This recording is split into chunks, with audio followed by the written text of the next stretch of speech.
Hey guys, welcome back to the channel. If you're new to the channel, thank you, welcome. If you're already subscribed, thanks for subscribing. If you're not subscribed, consider subscribing. I do some pretty cool stuff on this channel. Today, I'm going to be reviewing a case. It came out, I think like 4 or 5 months ago. But it happened to go on sale on Newegg, and this one doesn't breathe worth a crap. Cooler Master was going for aesthetics and not for function. I mean, I had to actually modify the front of the front panel on this thing. There's a vent on the bottom. I actually had to drill holes in it because the venting that they offered just sucked. But this is not the case I'm reviewing.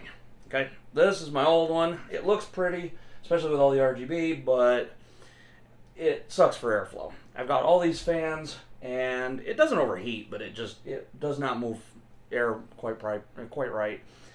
And so I decided when I saw this case go on sale that I would get this one. It is the DeepCool Matrexx 55. It's supposed to have like a tempered glass side panel, so you'll be able to see all the computery goodness on the inside. It's supposed to have a clear front panel and very nice ventilation on the sides. So let's crack this puppy open and see if it actually has what it claims. Now, the only one downside to it that I saw from the website was that it did not have a power supply shroud. But I only paid $45 for it. It was on sale for $45, and I figured, you know what, 45 bucks, I think I can do without a power supply shroud. It gives me an opportunity to actually do some case modding on this. So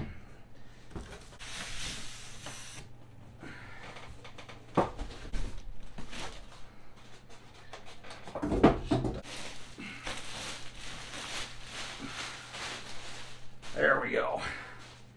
And this looks really cool. Let me turn this around for you. That would be, holy crap, in the front panel, that front clear panel, that's not plastic, that's glass. Oh, that is so cool. Yeah, I'm pretty sure that's glass. So, yeah, you're gonna want to be careful with this thing. And I got thumb screws for taking the glass panel off. Let's see what that experience is like. Okay, little rubber washers on the screws. I always recommend removing the bottom screws first, so that way you've got still the top holding and you don't have the panel just suddenly flopping out on you.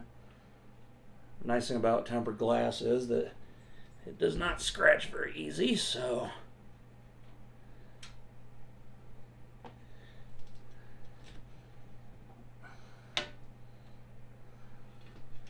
decent thickness of tempered glass, that's not bad.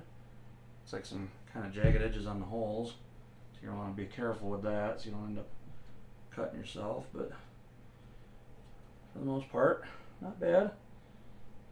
Decent thickness, so, but it is just tempered glass, that's it. So be very careful so you don't break that.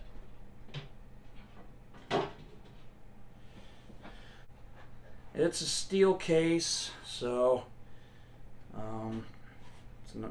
doesn't look like there's any aluminum on it, so standard slide out feature on that. That's not bad. Let's take a look, see how much cable management room we got. User guide. Not that we ever really need that on this channel. Not when it comes to computer cases anyway. And of course, you know, you got your standard baggie of goodies. Son of a bitch. Yeah, I don't usually throw these away. You never know when you're going to need them when you're building your computer, but it's like a nice little baggie of screws. Your motherboard standoffs. It does look like it has two of them already in. Nope, 3, 4, 5, 6. Oh, it looks like it's got it already. Yeah, the motherboard standoffs are already installed. Not bad.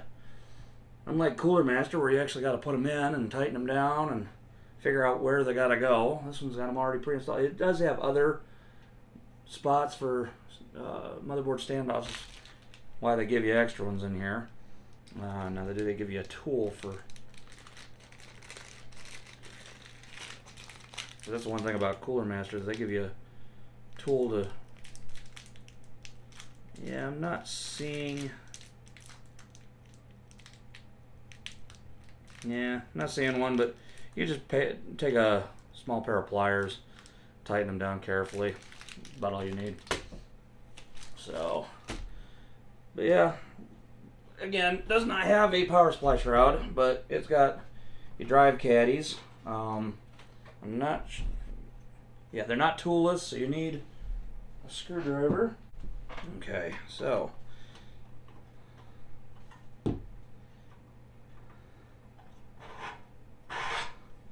This slides right out. Does not look. You don't have to take the screw all the way out. You can, but apparently you don't really need to. Just unscrew it enough, and the caddy just slides right back in. Tighten the screw down, holds it in place. Now this does fit 3.5 or 2.5 inch drives, whether it be SSD or actual hard drive. Yeah, it looks like all the screw holes are on the bottom. There are no screw holes on the sides for hard drives, so every hard drive I've ever seen actually has screw holes on the bottom as well as on the sides, so that's what you'll be using. Not bad. Tighten that down and back into place. Now, one thing I'm curious about is if the hard drive caddy actually. Nope, the hard drive cage is riveted in place. So if you want to remove that, you actually have to drill the cage out. It does not remove, so that is one downside. But it does have upper ventilation. It has a, I believe it's a magnetic. Yep, magnetic dust filter for the top. I believe it said that you could fit either 140s or 120s on the top, 3 120s on the front, and one 120 fan on the back.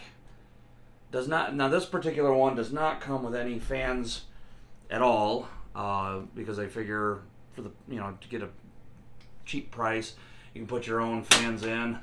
And being that this is very pretty, now it does also have an RGB light strip that runs down the length of the front, and on the front I/O it's got an LED button for changing the LEDs on the front strip here, so that's pretty cool. And they give you a mess of I/O wires. Let's see what we got here. Yep, 4-pin, that I would believe would be for RGB, and then you got your standard USB 2.0, and you got your your little pins for your main switches on the top I/O. Your hard drive light, reset switch, power LED, and your power switch. Yep, right there, power switch. So, does have a hard drive LED indicator on the top. It's got one USB 3.0, looks like 2 USB 2.0s on the front header, and then of course nice clicky power buttons. Reset, not bad. So it looks like they give you about I'd say about a 3/4 of an inch deep of room to stash all kinds of cables. They give you all kinds of cable tie down points. You got all these little loops here, nice cutout for behind the motherboard. No grommets, but again, for $45, you want You know what? This would be a perfect opportunity when I go building in this case and I start doing case modding to actually show there is a method of making your own grommets that will make a case kind of spruce it up a little bit. But it's got a dust filter for the power supply. It's one of those where it just kind of clips in with folded metal and just kind of stuff it back into little clip spots there. Yeah, I think you guys get the point. I'll deal with putting that back in. If you can put, this is the one thing that gets me. If you can put a magnetic dust filter on the top, you can put one on the bottom. Don't put these stupid ass clips on the bottom. But nice access on the bottom to back of the hard drive cages. So nice ventilation. Let's see if I can get this front panel off. There we go. Should just pop off. So there we go. Snaps on pretty good. But yeah, the thing I liked about this was it was, cheap, bare bones. Put all your own fans into it, and you're just basically getting a case with tempered glass for 45 bucks. Most tempered glass side panel cases, you're spending upwards of like 60, 70 or higher. So you're getting, I'm not going to quote saying this is glass, even though I think it is. But yeah, at the very least you get one glass side panel for 45 bucks. Yeah, that's really a good deal. So they actually give you quite a bit of room on these front sides to for ventilation, for accessing into the fans. It looks like I guess you probably could put like a radiator on the front, like a 360 radiator on the front, and either 280 or 240 on the top. So it does have water cooling support, so that's not bad. Oh, and I just happened to notice this. It's got SSD anchor or SSD mounting slots right here in the case, so you can, instead of having your so you can have SSDs here, and your hard drives here. I didn't realize that they got it labeled here, SSD. So you got your SSD screw holes right in here, and this supports. This actually supports eATX motherboards as well. So you go all the way mini ITX all the way up to eATX. So you could put a X399 motherboard into this thing if you wanted to, which I might someday. But wow, it looks like you might actually be able to fit a lot of SSDs in this thing. Yeah, it looks like a lot of cable management room, and just overall not bad for 45 bucks, I gotta say. And it's not even thin, flimsy steel either. I mean, it's got some flex to it, but it's not like super bendy. So, I mean, even as nice as this is, that's got thin, bendy steel on. This has got some decent thick steel. So, but yeah, that's been a pretty in-depth look at the Matrexx 55 by DeepCool. Gotta say, pretty impressive for how cheap it is. And I like the idea that, they don't offer any fans in it. So you're not really having to throw away junk case fans that these manufacturers usually stick with, like the rear exhaust fan. They give you the free fan. It's a rear exhaust fan, and it's usually garbage. It's the fact that they don't give you any fans helps them to reduce the cost, give you the ability to have a tempered glass side panel. So, I'm impressed. And hopefully, I get this thing built. Again, I'm going to take all the components out of that, put it into this, be able to test the airflow on this, and hopefully make that silent. So, but yeah. And I know I'm going to take a lot of heat on this because I'm not showing building in it in this video, but I like to try to keep my videos, you know, about 10-15 minutes a piece. So, like I said, I know I'm going to catch a lot of heat. Everybody's going to be like, oh, build in it. Yeah, that'll be coming. I'm going to be doing more build videos in the future. Just, you know, got to give me time. I'm paying for all this stuff out of my own pocket, so nobody's sponsoring me. So, this is all me. So, if you liked it, if you like this video, give it a thumbs up. Any comments, questions, down in the comments section. You know, consider subscribing. Keeps this channel going. I am not making any money off it. This is just a hobby for me. So, but I do like the feedback, and I like the idea of I'm growing my channel. It was pretty cool, especially for it just being a hobby. And so, see you in the next video. Alright, y'all, here's cable management so far on this case. Still got SATA cables, and I still got Molex and SATA power to route.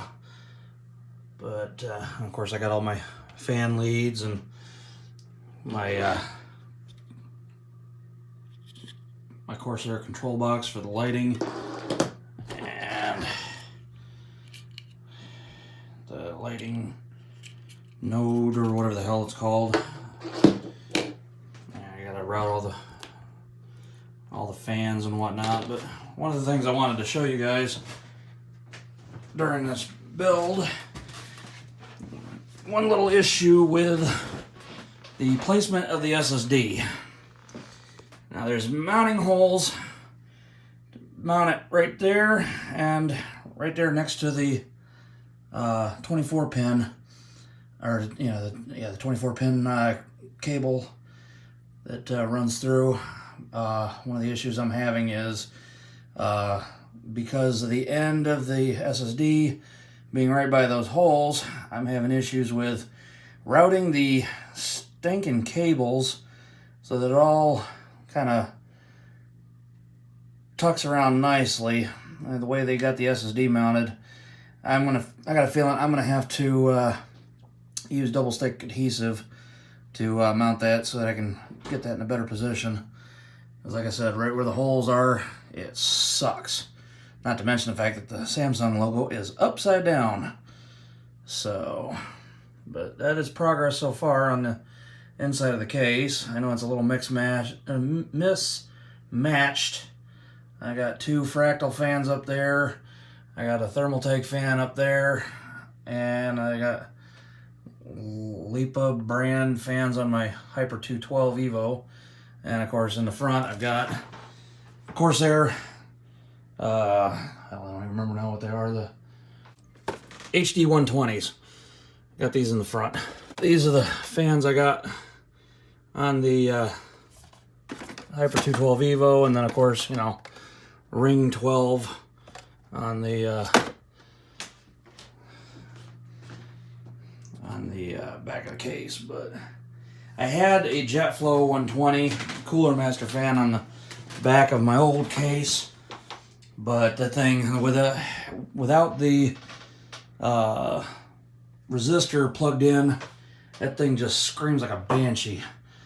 So, but I figured, you know, go with the 3 fans exhausting, since I got 3 fans intaking. So I got the rest of the wiring to do, but I just wanted to show briefly about the SSD issue. Alright, even with the slight design flaw, it took a lot of finagling. I had to basically remove the SSD, plug the SSD in, route the cables, then push up the SSD against the back wall, and then screw it in. But as you can tell, I'm actually quite impressed with how tidy that little area is. So it just clears. So, and if it weren't for those SATA data cables that I've got where they route downward away from the motherboard, that would be a lot less tidy.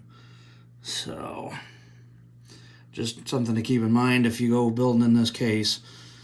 It is a pain in the butt. My suggestion, mount the SSD down there. Alright, there it is, y'all. All done.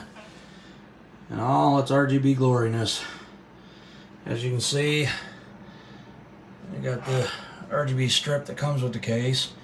I got it just flickering through the colors because of the rainbow effect with the fans.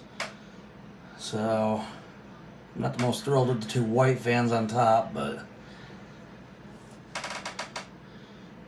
as you can see, because of the RGB lighting on the front fans, there's quite a bit of gap with the ventilation on the front. So, but yep, there it is. Later on I'll build a power supply shroud, cover that up. Seeing as how that's only a 80 plus white. So I built the initial system more than 2 years ago, so that's why I'm still rocking a 980 and a FX8370 and a 500 watt 80 plus white. It's just been a slow labor of love. Not the greatest for cable management, but not the worst either. I'd show you the cabling on the back, but it got kind of messy. So